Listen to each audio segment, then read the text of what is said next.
ഇന്ന് നമ്മൾ വളരെ സിമ്പിളായിട്ടും വീട്ടിലുള്ള ഇൻഗ്രീഡിയൻസ് കൊണ്ടും മാത്രം ചെയ്തെടുക്കാൻ പറ്റുന്ന ഒരു ന്യൂട്ടല്ലയുടെ റെസിപ്പിയാണ് ചെയ്തെടുക്കുന്നത്.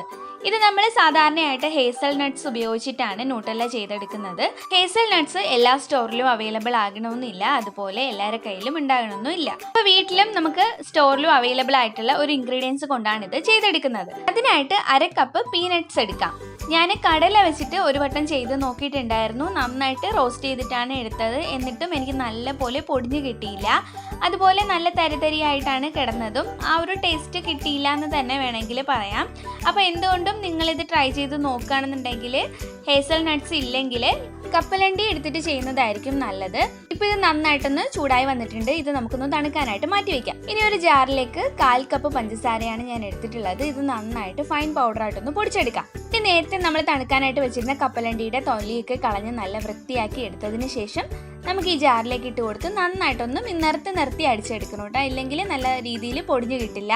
കപ്പലണ്ടിയിലെ എണ്ണയൊക്കെ നന്നായിട്ട് തെളിഞ്ഞു വരുന്നവരെ നന്നായിട്ട് നിർത്തി ഒന്ന് അടിച്ചെടുക്കാം. ഇപ്പം നല്ല രീതിയിൽ ഞാൻ അടിച്ചെടുത്തിട്ടുണ്ട്. ഇനി ഇതിലേക്ക് കൊക്കോ പൗഡർ ചേർത്ത് കൊടുക്കാം. 1.5 ടേബിൾ സ്പൂൺ കൊക്കോ പൗഡറാണ് ഞാൻ ഇതിലേക്ക് ചേർത്ത് കൊടുക്കുന്നത്. അതുപോലെ തന്നെ വാനില എസൻസ് കൂടി ചേർത്ത് കൊടുക്കാം.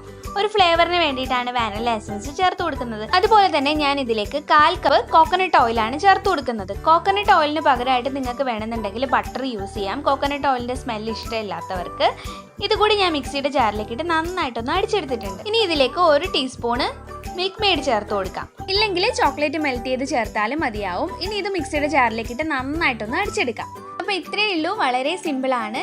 ഇത് നമുക്ക് 1 മാസത്തേക്ക് വേണമെന്നുണ്ടെങ്കിൽ ഫ്രിഡ്ജിൽ സ്റ്റോർ ചെയ്യുകയാണെന്നുണ്ടെങ്കിൽ നമുക്ക് ആവശ്യത്തിനനുസരിച്ച് എടുത്ത് ഉപയോഗിക്കാവുന്നതാണ് ഇത്. അപ്പോൾ എല്ലാവരും തന്നെ ട്രൈ ചെയ്ത് നോക്കിയിട്ട് അഭിപ്രായം പറയാൻ മറക്കരുതേ.